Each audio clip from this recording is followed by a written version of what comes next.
नमस्कार, मैं हूं मृत्युंजय कुमार झा और हमारा खास शो क्या आपका सैनिटाइजर सही है, इसमें आपका स्वागत है।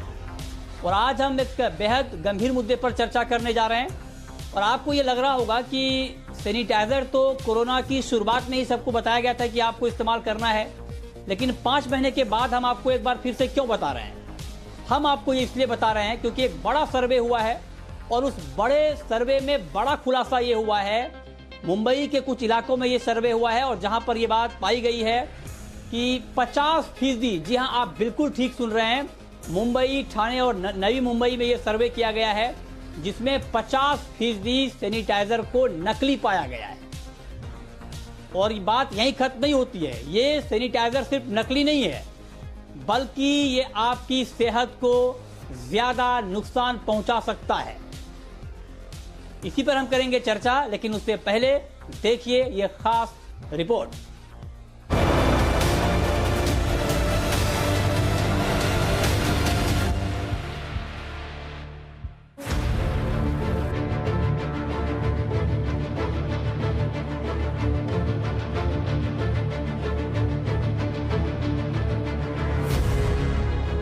कोरोना से बचने के लिए जो सैनिटाइजर आप इस्तेमाल कर रहे हैं वो नकली हो सकता है। जिस सैनिटाइजर को आप शान से कोरोना से बचाने वाला सुरक्षा कवच बता रहे हैं वो जानलेवा हो सकता है। सिर्फ यही नहीं, जिन ब्रांडेड सैनिटाइजर्स को आप कोरोना के खिलाफ सबसे कारगर हथियार मान रहे हैं उनकी क्वालिटी इतनी खराब हो सकती है कि वो वायरस के विरुद्ध पूरी तरह फेल हो जाएं। ये बातें हम एक सर्वे की रिपोर्ट के आधार पर कर रहे हैं जिसे किया है consumer guidance society of India ने। अपने सर्वे में सीजीएसआई ने मुंबई और आसपास के इलाकों के हैंड सैनिटाइजर्स के 122 सैंपल जमा किए। जांच करने पर इनमें से 50% सैनिटाइजर या तो नकली मिले या उनमें मेथनॉल जैसे जहरीले केमिकल्स की अधिक मात्रा पाई गई। जांच में पता चला कि 45 सैनिटाइजर्स यानी 37% के लेवल पर जो दावे किए गए वो ठीक नहीं थे। 12 सैनिटाइजर्स यानी 10% ऐसे थे जिनके लेबल पर कोई जानकारी नहीं दी गई थी। वहीं एक कंपनी का सैनिटाइजर तो ऐसा था जो कोरोना छोड़िए किसी भी वायरस को मारने में सक्षम नहीं था। सीजीएसआई ने सैनिटाइजर्स के जो 122 सैंपल इकट्ठा किए थे उनमें से 118 ब्रांडेड कंपनियों के थे, जबकि 4 अनब्रांडेड यानी लोकल प्रोडक्ट्स थे।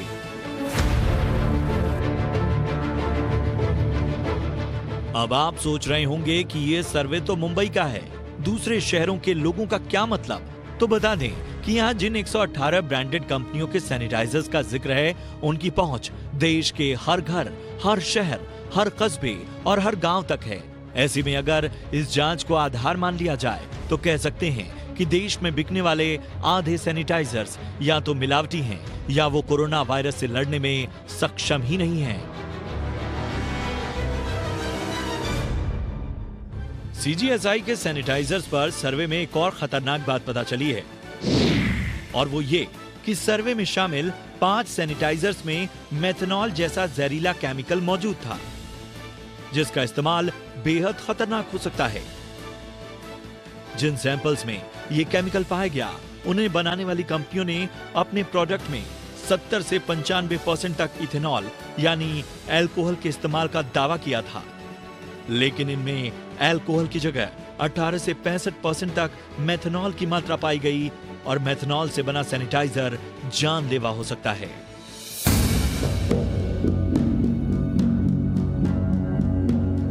सीजीएसआई के सर्वे में 59 सैनिटाइजर्स को जांच में सही पाया गया, यानी कि उन्हें बनाने वाली कंपनियों ने जो दावे किए वो काफी हद तक सही थे।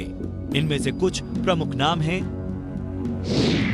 ल्यूपिन का ल्यूपी सेफ, मैरिको का Mediker hand sanitiser, Colgate Palmolive का पॉमोलिव सैनिटाइजर, हिमालय ड्रग्स का प्योर हैंड्स, आईटीसी लिमिटेड का सेवेलॉन, डाबर इंडिया का डाबर सैनिटाइजर, गोदरेज का Godrej product, aroma de France company का Bajaj no marks, Boroplus company का बोरोप्लस सैनिटाइजर और एशियन पेंट्स का वीरो प्रोटेक्ट।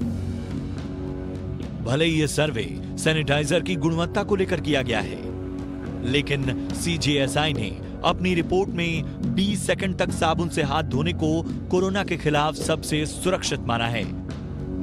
वहीं सैनिटाइजर का इस्तेमाल कम करने या बहुत जरूरी होने पर ही करने की सलाह दी है। CGSI ने 60% इथेनॉल या अल्कोहल वाले सैनिटाइजर को लगाने की सलाह दी है। ब्यूरो रिपोर्ट, जी मीडिया।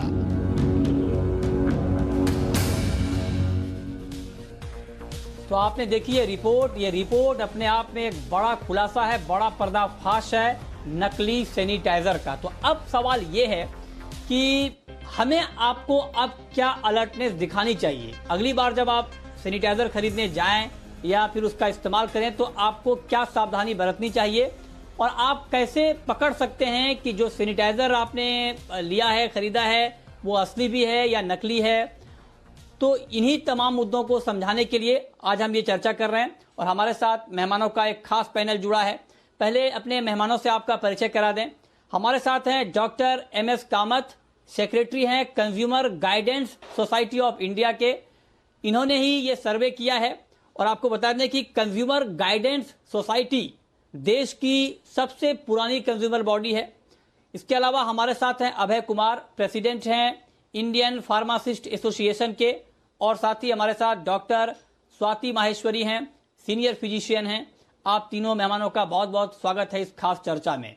मेरा सबसे पहला सवाल डॉक्टर MS कामत जी आपसे ही होगा, क्योंकि आपने ये सर्वे किया है और इस सर्वे में बड़ा खुलासा किया है कि 50% तक सैनिटाइजर नकली पाए गए हैं। मैं आपसे जानना चाहता हूं कि आपने जब ये सर्वे किया तो आपने इन इलाकों को ही क्यों चुना है, मुंबई, ठाणे या नवी मुंबई? क्या यहाँ से कुछ नई जानकारी आपके पास आ रही थी? मतलब हमारे दर्शक भी ये जानना चाह रहे होंगे कि इन 3 जगहों को चुनने के पीछे आपका पहला मकसद था क्या? बहुत सीधी सी बात है। सब हमारे श्रोतागण को मैं नमस्कार करता हूं और सबसे अहम बात यह है कि हम बम्बई में रहने वाले हैं। यहाँ लॉकडाउन की वजह से हम बाहर से सैंपल भी मंगवा नहीं सकते। इसके अलावा इसको हम एक रैंडम टेस्टिंग बोलते हैं, यानी कि किसी को टारगेट न करते हुए बस बाजार में से हम जितने सैंपल मिलते हैं उसको उठाकर टेस्ट करते हैं। अगर ये 100% ठीक होता तो फिर भी हम इसको पब्लिसाइज करते, क्योंकि हमारा एक ही सिद्धांत था कि लोग जो इस्तेमाल करते हैं क्या उनको वैल्यू फॉर मनी मिल रहा है और क्या उनको अच्छे प्रोडक्ट्स मिल रहे हैं। बस हमने कभी सोचा नहीं था कि इतने 50% तक ये एडल्ट्रेटेड निकलेंगे, लेकिन ये एक सच्चाई निकली। अच्छा, तो आप करें कि एक सच्चाई है और आपको भी इस बात का अंदाजा नहीं था कि इतना ज्यादा मिलावटी सैनिटाइजर मिलेगा, पकड़ा जाएगा। ठीक बात है। चलिए मैं आगे आपसे और इस मुद्दे पर सवाल पूछूंगा, लेकिन अब अभय कुमार जी मैं आपके पास आना चाहता हूं। आप IPA के प्रेसिडेंट हैं। मैं आपसे जानना चाहता हूं कि आम ग्राहक के पास नकली सैनिटाइजर पकड़ने का, पहचानने का कोई तरीका है जिससे आम ग्राहक भी, ठीक है बहुत हद तक नहीं, पूरी मतलब बहुत ज्यादा ना भी पकड़ पाए, लेकिन एक मोटा मोटी आइडिया हो कि आप जो सैनिटाइजर खरीदने जा रहे हैं वो असली है या नकली है, इसकी एक मोटी मोटी पहचान भी हो जाए। क्या ये संभव है आम आदमी के लिए पहचानना? नमस्कार। पहले तो जी बिजनेस के सभी दर्शकों को बहुत बहुत शुभकामनाएं यहाँ पे ज्वाइन होने के लिए हमारे साथ में। नकली और असली सैनिटाइजर को पहचानना हमारे लिए बहुत ही मुश्किल है। हमारे निकट आई से उसको पहचानना और उसके बारे में समझना कि ये नकली या ओरिजिनल है। ये इसलिए कि इसमें जो कंटेंट मिलते हैं और जो डाइल्यूट होते हैं वो जब तक आप केमिकली इनको टेस्ट ना किया जाए, लैब में रखें, तब तक ये काफी दिक्कत होता है। बशर्ते कि 1-2 पैरामीटर्स अगर आप उसमें देख लें, जैसे आपने अप्लाई किया और आपको कुछ जलन हो रही है या रिएक्शन आपको लग रहा है हाथ में, या फिर आपको कुछ तकलीफ हो रहा है इमीडिएटली आपको, अच्छा, तो आप समझ सकते हैं कि शायद इस सैनिटाइजर में जो जितना अल्कोहल कंटेंट है या फिर जो ओरिजिनलिटी की बात है वो शायद ना हो। अच्छा। हेलो, चलिए, तो आप कह रहे हैं कि वैसे पकड़ना तो मुश्किल है, लेकिन मोटा मोटी ये है कि अगर आप इस्तेमाल कर रहे हैं सैनिटाइजर, आपको अनईजी फील हो, आपको जलन फील हो, तो आप ये समझ जाएं कि ये सैनिटाइजर ठीक नहीं है। चलिए, एक बात भी ठीक है, अगर कुछ थोड़ी बहुत भी जानकारी मिल जाती है तो वो भी बहुत है एक आम आदमी के लिए।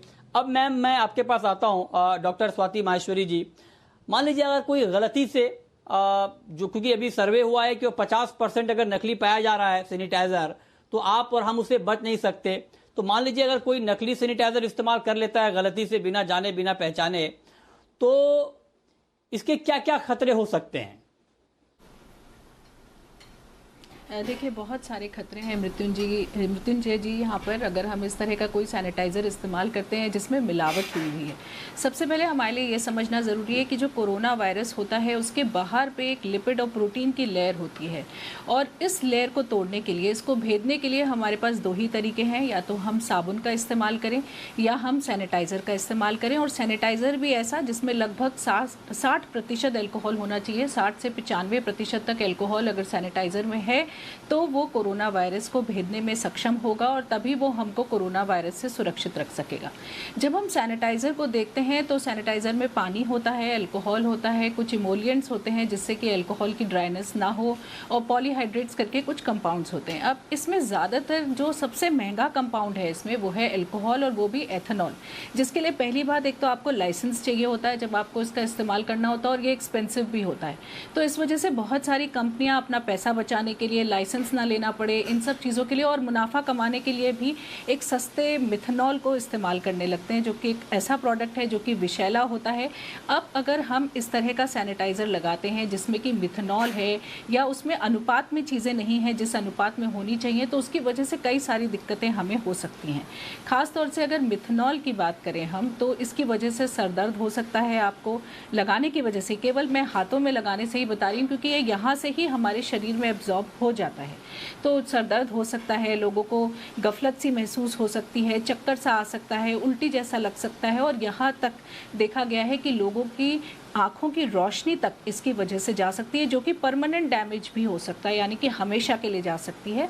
और ये भी देखा गया है कि इसकी वजह से जो है लोगों के जो हाथ पैर हैं उनमें कमज़ोरी हो सकती है, उसमें इलेक्ट्रिसिटी जैसा करंट महसूस होता है या सुन्न पड़ जाते हैं। यहाँ तक कि अगर आपने ऐसा कोई सैनिटाइज़र लंबे समय के लिए इस्तेमाल किया है तो यहाँ 1.5-2 साल तक के लिए आपके हाथ पैर सुन्न हो सकते हैं, उनमें आपको परेशानियाँ हो सकती हैं। तो ये एक बहुत ही विषैला पदार्थ है जो कि मिथनॉल है, जो कि सैनिटाइज़र में होता है। तो अगर जैसे अभी हमारे एक और पैनलिस्ट भी बोल रहे थे, अगर आप सैनिटाइज़र लगा रहे हैं और उसके बाद आपको महसूस हो रहा है कि आपके हाथ बहुत खुश्क हो रहे हैं या उनमें दरारें पड़ रही हैं या आपको जलन महसूस हो रही है, तो तुरंत आपको ये ध्यान देना चाहिए कि क्या आपका सैनिटाइज़र सही है, कहीं आप गलत सैनिटाइज़र का इस्तेमाल तो नहीं कर रहे हैं। और उसके अलावा अगर किसी को भी देखने में परेशानी हो रही है, उल्टी जैसा महसूस हो रहा है, सर दर्द हो रहा है, लगातार समझ नहीं आ रहा है क्यों सर दर्द हो रहा है, तो इन सभी स्थितियों में आपको ज़रूर अपने सैनिटाइज़र की तरफ ध्यान देना ज़रूरी है कि कहीं हमारे सैनिटाइज़र मिलावटी तो नहीं है, कहीं ऐसा तो नहीं कि उसमें कोई गलती हो।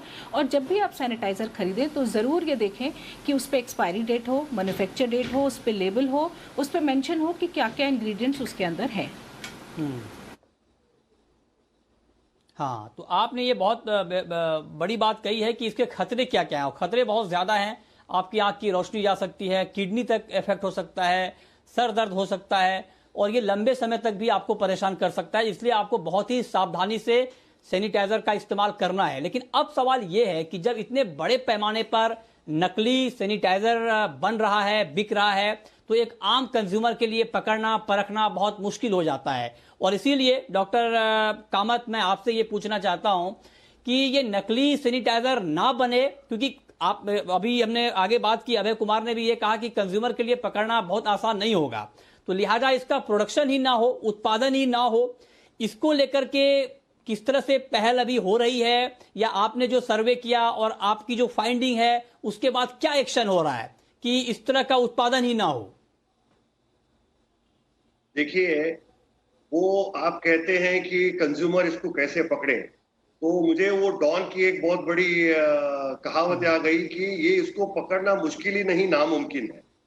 ये चीज मैं आपको बार बार कह रहा हूं कि बाय योरसेल्फ आप अपने आप इसको नहीं पकड़ सकते, इसका टेस्टिंग करना बहुत ही जरूरी है।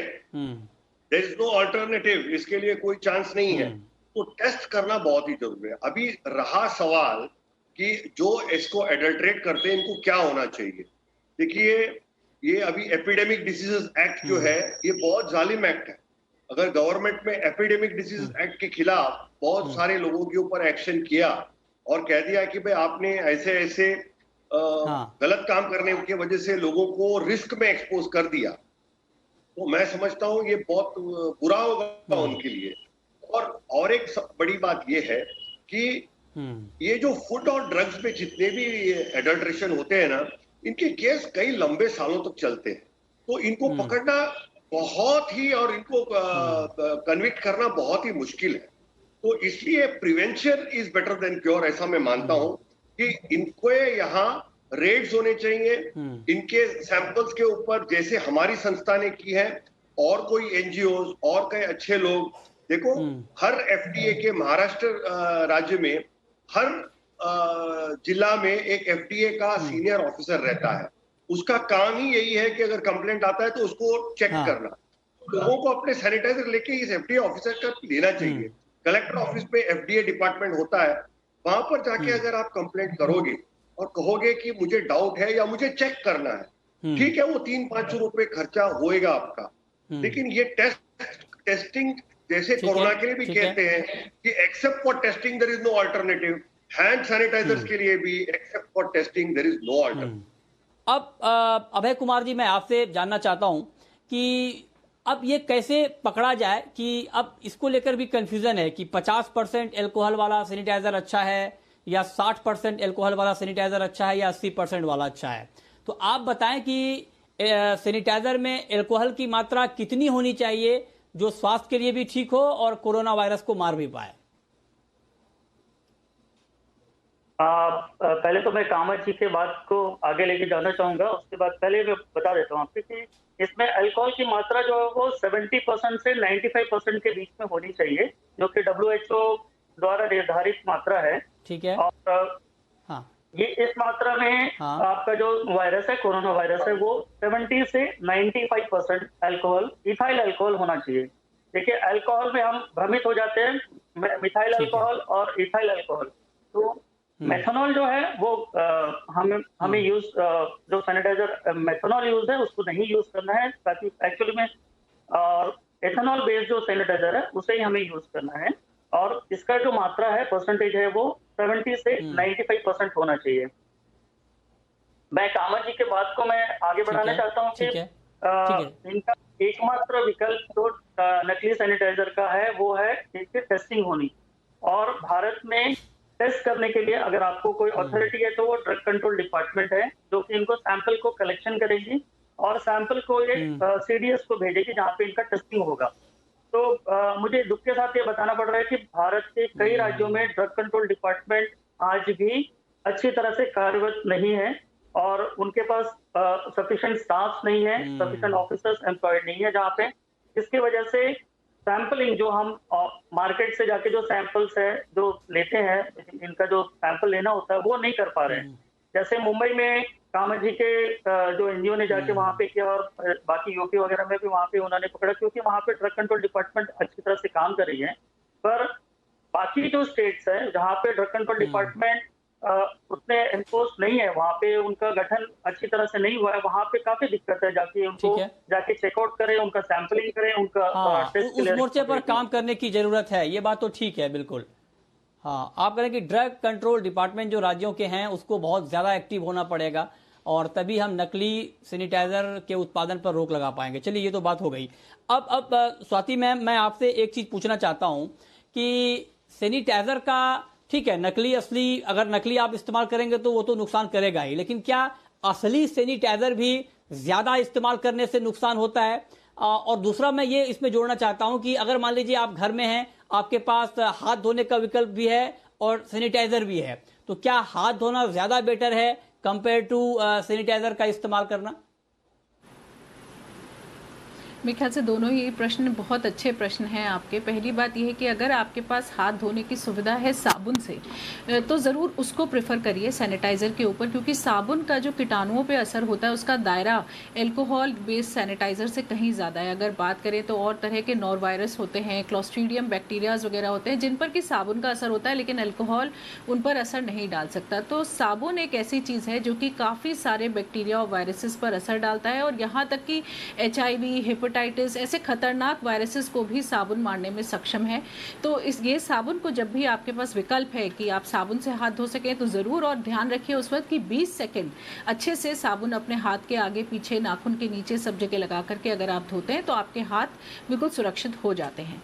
जहाँ तक बात सैनिटाइज़र की, अगर हम सही सैनिटाइज़र का भी प्रयोग कर रहे हैं तो भी, क्योंकि सैनिटाइजर्स में अल्कोहल होता है जो कि हमारे स्किन को ड्राई करती है, इसकी वजह से हमें जो है कई बार दिक्कतें होती हैं। तो ख़ास तौर से जिन लोगों को पहले से अगर आँखों की परेशानी है, स्किन की प्रॉब्लम है, कोई लिवर की प्रॉब्लम है, कोई किडनी की प्रॉब्लम है, तो ऐसे लोगों को मैं ज़रूर बोलूँगी कि आप सैनिटाइज़र का कम से कम प्रयोग करें, साबुन का ज़्यादा प्रयोग करें, क्योंकि अगर सैनिटाइज़र में मिलावट है और मिथेनॉल है तो वो आपके लिए और ज़्यादा घातक हो सकता है ऐसी स्थिति में। दूसरा, अगर आपको सैनिटाइज़र इस्तेमाल करके ऐसा लगता है कि हाथ आपने ड्राई कहा हो रहे कि हैं, जिनको पहले से दिक्कत है, तो जी हाँ, ये आपने बहुत बड़ी बात कही कि जिनको पहले से दिक्कत है, जिनको आंखों की दिक्कत है, किडनी की बीमारी है, वो कम इस्तेमाल करें सैनिटाइजर का। मैं इसमें जोड़ना चाहता हूं मैम कि आंखों की दिक्कत किस तरह की दिक्कत, क्योंकि एक तो होता है कि आम दिक्कत कि आपकी नजर थोड़ी कमजोर हो गई, आप चश्मा यूज करते हैं, या कोई बड़ी दिक्कत हो तभी इस्तेमाल नहीं कर, इसको थोड़ा और साफ कर दें आप। हाँ, देखिए, अगर पहले से आंखें कमज़ोर हैं, चाहे वो किसी भी कारण से आपकी आंखें कमज़ोर हैं, क्योंकि सबसे बड़ी परेशानी जो आज हमारे सामने वो ये है कि हम जो सैनिटाइज़र इस्तेमाल कर रहे हैं उसमें हमें पता ही नहीं है कि मिलावट है या नहीं है, हम सही सैनिटाइज़र का इस्तेमाल कर रहे हैं या नहीं कर रहे हैं।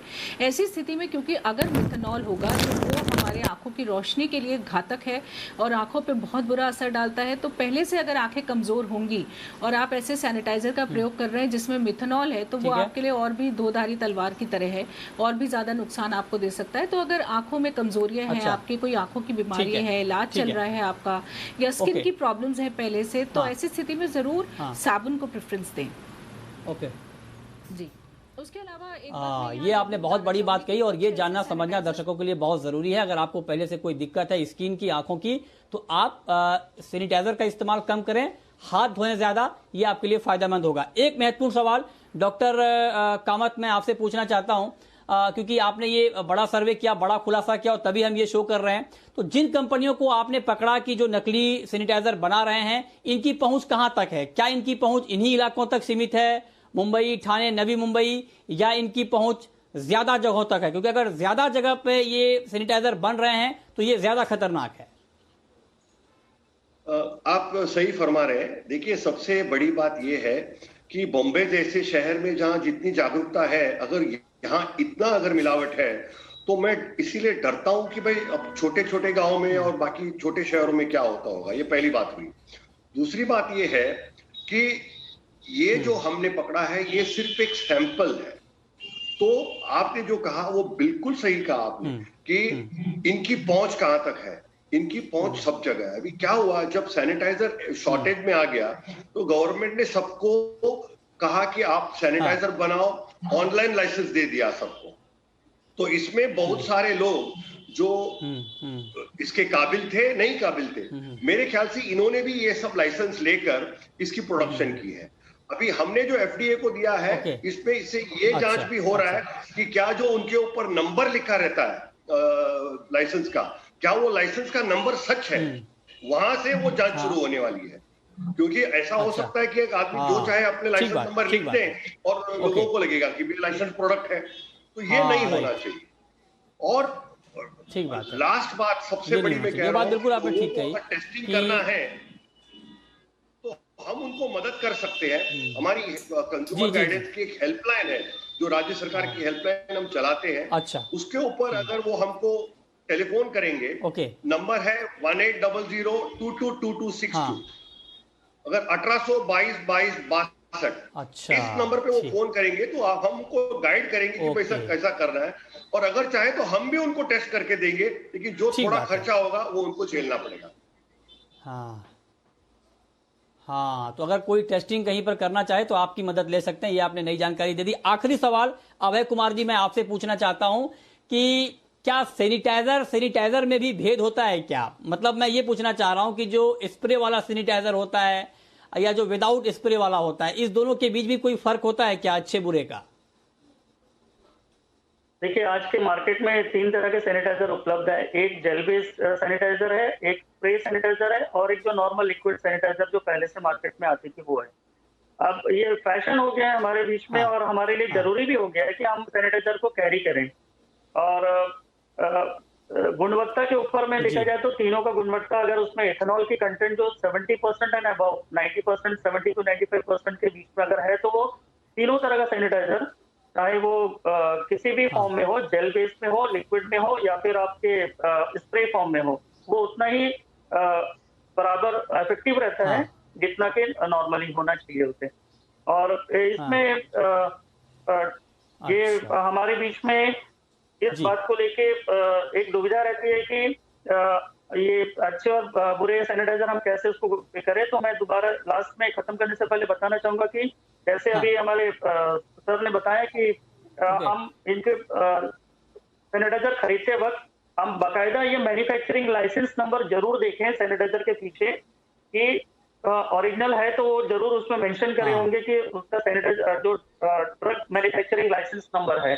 ये एक बहुत अच्छी जानकारी उन्होंने हमारे साथ शेयर की है और ये हमें बिल्कुल ध्यान रखना चाहिए कभी भी आप सैनिटाइजर अगर खरीदने जा रहे हैं तो। ठीक बात, बिल्कुल बिल्कुल। बहुत बहुत शुक्रिया अभय कुमार जी आपका, डॉक्टर MS कामत आपका और डॉक्टर स्वाति माहेश्वरी जी आपका हमारे साथ इस खास चर्चा में जुड़ने के लिए और हमारे दर्शकों को बारीक जानकारी देने के लिए कि आप नकली सैनिटाइजर के इस्तेमाल से कैसे बच सकते हैं। तो फिलहाल इस खास शो में इतना ही।